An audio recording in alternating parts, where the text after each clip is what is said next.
It is now my pleasure to introduce to you our next speaker, Sandra Glass, with her speech entitled Life as a Glass. Life as a Glass, Sandra Glass.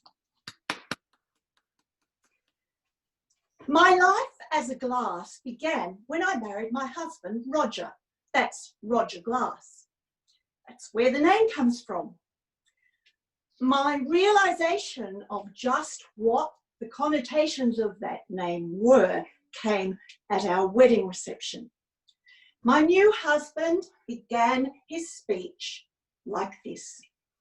Ladies and gentlemen, indicating me seated beside him, now we really are a pair of glasses making spectacles of ourselves. Right, suddenly I had a flash of inspiration. My life as a glass was going to require me to be comfortable making a spectacle of myself, and also it was likely to be full of pandemonium. Most people, most would-be comedians, including, it appeared, my husband, cannot resist the opportunity to use our name as the basis for a pun. They've popped up persistently throughout our lives. I've been told that I'm completely transparent. I can see right through you, dear. I've been asked if it's because I'm a glass that I'm sometimes such a pain. I've been asked if I found a certain remark too shattering. Gosh, even our 5-year-old daughter got in on the act.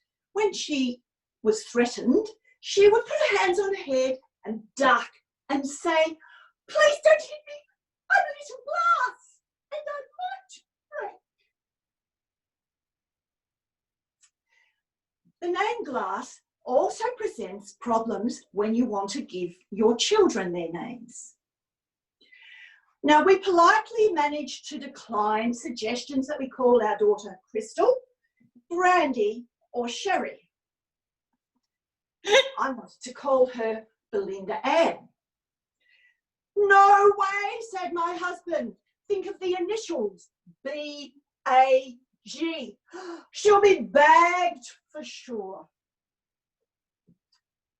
Oh, and I guess Belinda Elizabeth is out. In fact, any middle name starting with a vowel. We very cleverly avoided this problem for our son by calling him Richard Jeffrey, instead of my preference, Richard Andrew. He avoided being ragged, it's true, but instead he became a Dick. Glass as a surname is open to misinterpretation, to too little literal interpretation. We discovered this when we visited a swimming pool at a resort at which we were staying. Now, the pool attendant was very charming, affable. We were chatting away until we introduced ourselves. Oh, he said, Mr. and Mrs. Glass. Oh, look, I'm really sorry. I'm going to have to ask you to leave the pool area right now. Why?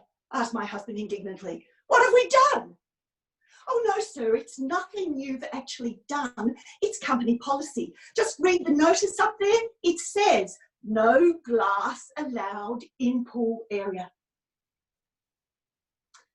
Now, although he was, of course, joking, I must admit, every time I go to the theatre or to a sporting venue and I see those words, no glass allowed beyond this point, I experience a sort of illicit thrill of excitement. You know, the feeling you get when you're doing something that's just a little bit naughty.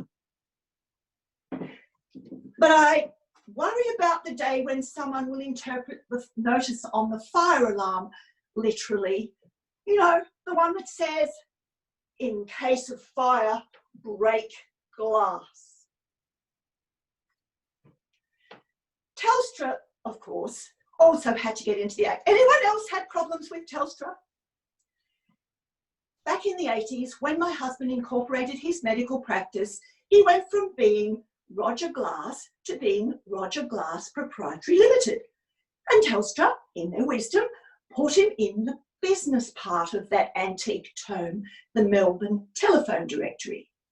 But not under medical practitioners, oh no, under glass. The phone calls started a day or so later. Ring, ring, hello. Oh yes, hello, is that Roger Glass in Hawthorne?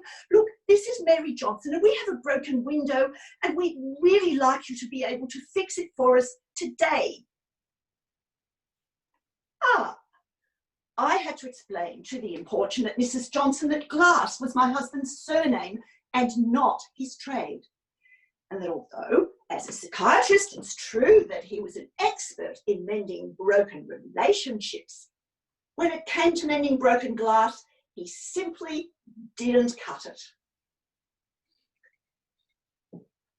The last words on the subject of our name were my husband's, when he was delivering his father's eulogy. Now, Harold had had poor sight for some years and had taken to helping himself to cope with this situation by putting labels on just about everything that moved in his house, from the video recorder where it said press to the toilet flusher which said lift, and to the knob on the glass drinks cabinet which said turn carefully. And Roger often helped him with this. Come the funeral, Roger extolled his father's virtues and then he whipped out the Dymo labeler and he said, you know, if my father were here today, I'm sure he would be requesting me to write just one last label.